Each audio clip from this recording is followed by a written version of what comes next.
Hey, Kentucky. Sometimes the most revealing stories in college sports don't start with official announcements, but with whispers that refuse to go away. Over the past few weeks, Trenton Flowers' name has floated through conversations tied to Kentucky and several other programs, dismissed by some as pure speculation. But speculation alone doesn't appear in a vacuum. The real question isn't whether it happens, but whether a player like Flowers even makes sense for the Wildcats. So let's slow this down and actually examine what that conversation tells us. Before we get into the details, make sure you're subscribed to the channel and have notifications turned on. Unfortunately, 99% of our viewers aren't subscribed, which makes YouTube think we're not relevant. If you support this kind of coverage, hitting the like button helps more than you might think. The mere fact that Kentucky was mentioned alongside Trenton Flowers speaks volumes about where this program currently stands and how the modern college basketball economy now works. Even if certain schools later downplayed the reports, discussions like this don't surface randomly. They're born from reputation, infrastructure, and a belief that Kentucky still carries national gravity. Programs without credibility don't get floated in these scenarios, even hypothetically. Flowers isn't just another name tossed into the rumor mill. He's a forward with a pro-ready frame, positional flexibility, and a career path that simply doesn't resemble the traditional NCAA arc. He was once a highly recruited prospect at Louisville, spent time in Australia's NBL, and more importantly, logged real NBA minutes with measurable offensive production. That resume places him in a category that barely exists within the college landscape, a player who has already tested himself against the highest level of competition and lived to tell the story. And that's where Kentucky enters the picture in a way that actually makes sense, even if only conceptually. Under Mark Pope, the program is clearly leaning into a more modern, adaptive philosophy, one that reflects how dramatically college basketball has shifted. The NCAA isn't operating under the same rigid definitions it once did. We've already seen precedent-setting cases, from players navigating draft processes to others returning from professional environments, that blur the line between amateur and pro. The wall that once separated those worlds has cracked, if not fully collapsed. In that environment, a player like Trenton Flowers isn't an awkward fit. He's almost a logical one. Beyond talent, he brings instant maturity. He wouldn't need months to adjust to physicality, pressure, or expectations. He's been in pro locker rooms, guarded seasoned veterans, and played under real lights. That kind of experience is hard to quantify statistically, but within a college rotation, it can shift the competitive temperature overnight. Eligibility remains the elephant in the room, and realistically, it's the biggest hurdle. But even that uncertainty doesn't negate the broader takeaway. Kentucky being perceived as a legitimate destination in these conversations reinforces its positioning. As analysts like Joe Tipton have noted, the NCAA's increasing flexibility rewards programs that understand how to navigate ambiguity. Historically, Kentucky has always been one of the sport's gravitational centers, and moments like this underline that status. From a basketball standpoint, Flowers also fits the mold Pope seems to prioritize. Versatile defenders, players who can attack closeouts, run the floor, and raise the intensity of everyday practices. Whether or not Flowers ever puts on a Wildcats jersey, the discussion itself functions as a measuring stick for the caliber of player Kentucky believes it can attract in this new era. Zooming out, this entire situation reflects something much larger than one rumored name. College basketball is in a period of disruption. Old concepts like linear development, strict amateurism, and predictable eligibility pathways are losing their meaning. The toothpaste is out of the tube. And when that happens, programs with structure, adaptability, and institutional weight tend to benefit rather than collapse. Even if Trenton Flowers never becomes more than speculation, Kentucky still comes out ahead.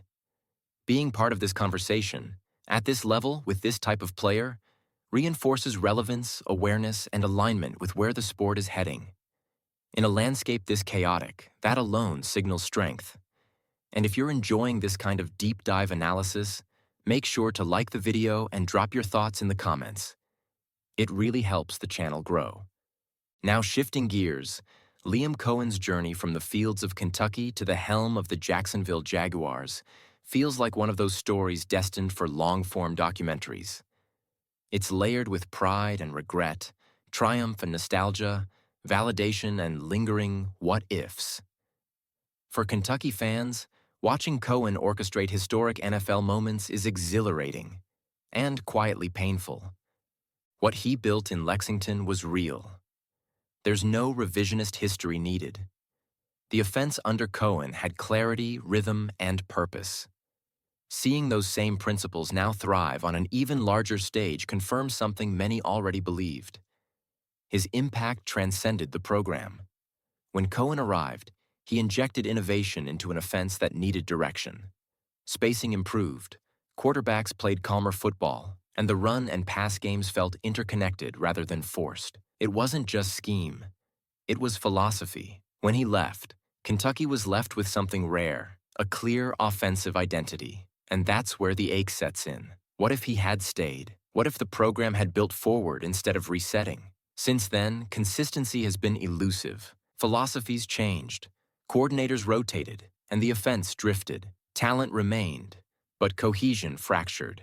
The result was predictable. Flashes of brilliance without sustained identity. Watching Cohen's NFL success now feels like glimpsing an alternate timeline. Under his guidance, Trevor Lawrence looks more comfortable than he ever did in college, thriving in a system that maximizes strengths rather than forcing heroics. That's not coincidence. It's evidence of a core belief. When systems are clear, talent flourishes.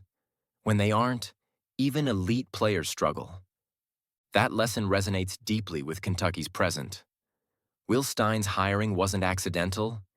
It reflects an intentional reset towards structure and clarity. His staff choices suggest long-term vision, not short-term fixes. And here's the hopeful part. This story doesn't have to live entirely in the past.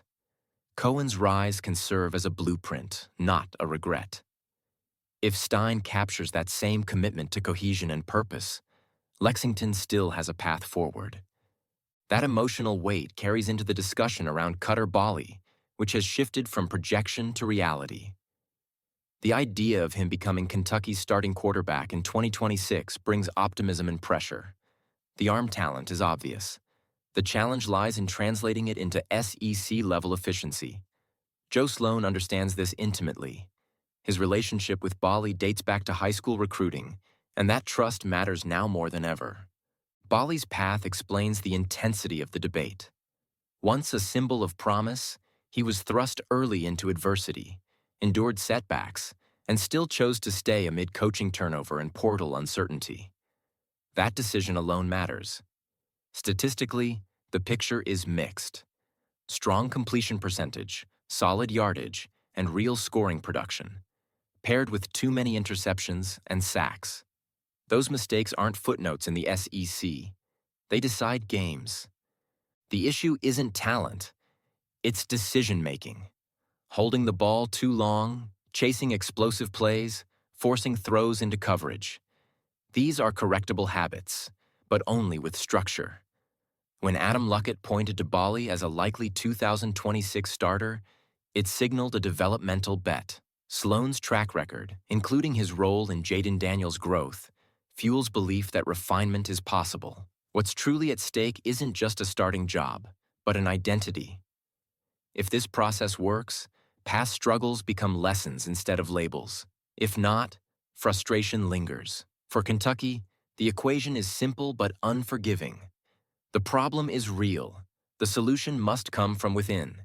And in a conference where margins disappear quickly, turning Cutter Bolley into a complete quarterback could define whether Stein's vision becomes reality or remains theory. Let me know what you think.